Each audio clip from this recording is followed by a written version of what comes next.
So then they had a match where it was not only going to be, it was Claudio Castagnoli and Wheeler Useless against Jake Hager with his purple hat and Danny Garcia.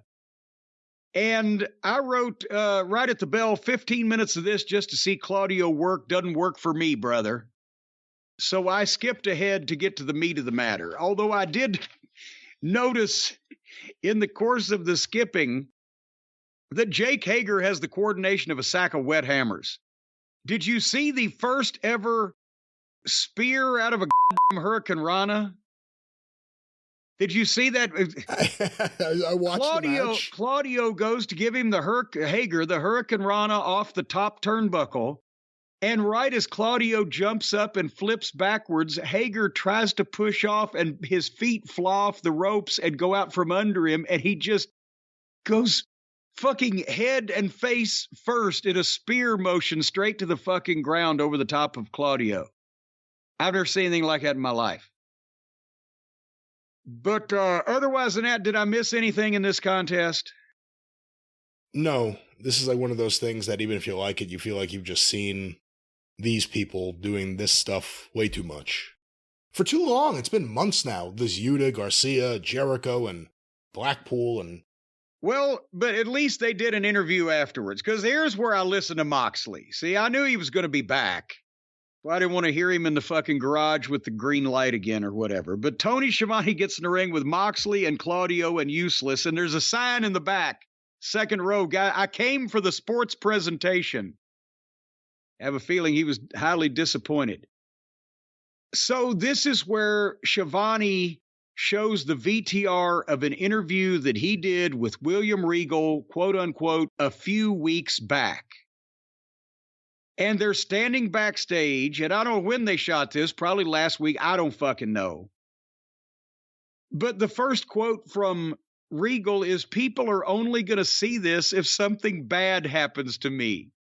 Like he left a note just in case. If this all goes horribly wrong, I want people to understand why I did this.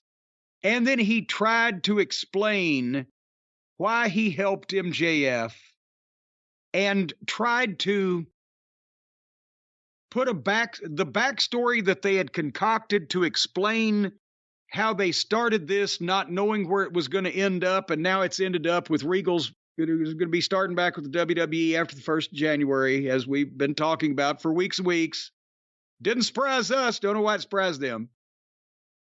Even Regal was not up to making this make sense. He was like, I realized the Blackpool Combat Club didn't need me, but I needed to show them why they didn't need me.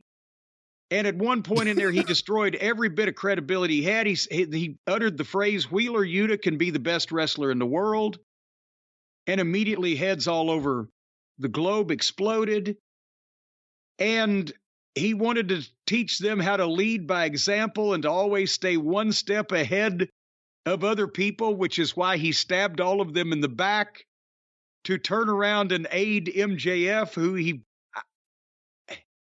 I don't fucking... This who was a square peg in a round hole. He suspected MJF of going to do this. That's why he taped this interview before MJF did what he suspected he was going to do.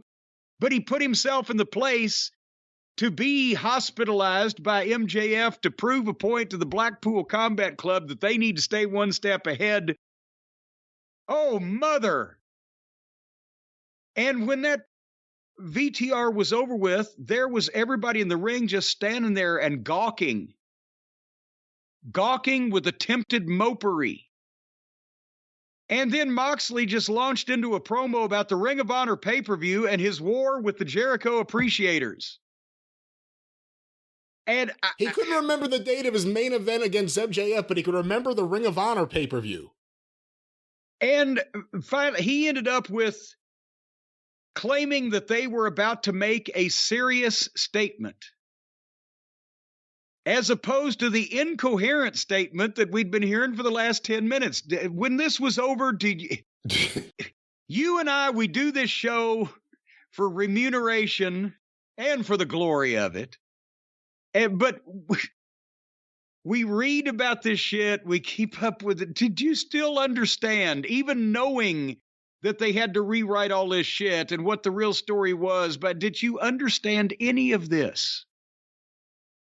It didn't make any sense whatsoever. And Moxley's face kind of told that story. You want to talk about a statement. You know what the first statement I would have made was if I was the Blackpool Combat Club? What do you mean you've been sitting on this for 2 weeks, Shivani? What is that? Since when do the commentators film secret interviews that they'll only release upon death? When did that start? This is now, what, 3 or 4 exits they've given William Regal off TV. It gets, the explanation makes less and less sense each and every time they do it. I don't understand any of this. Do you think Tony's back there going, go out and say it again this week and see if you can get it right? I think I think Tony Khan is desperately trying to appease some of the people that were in the ring. And I think he's trying to appease the people that like William Regal, and he's trying to even still appease William Regal and give them this ridiculous exit, which makes no sense.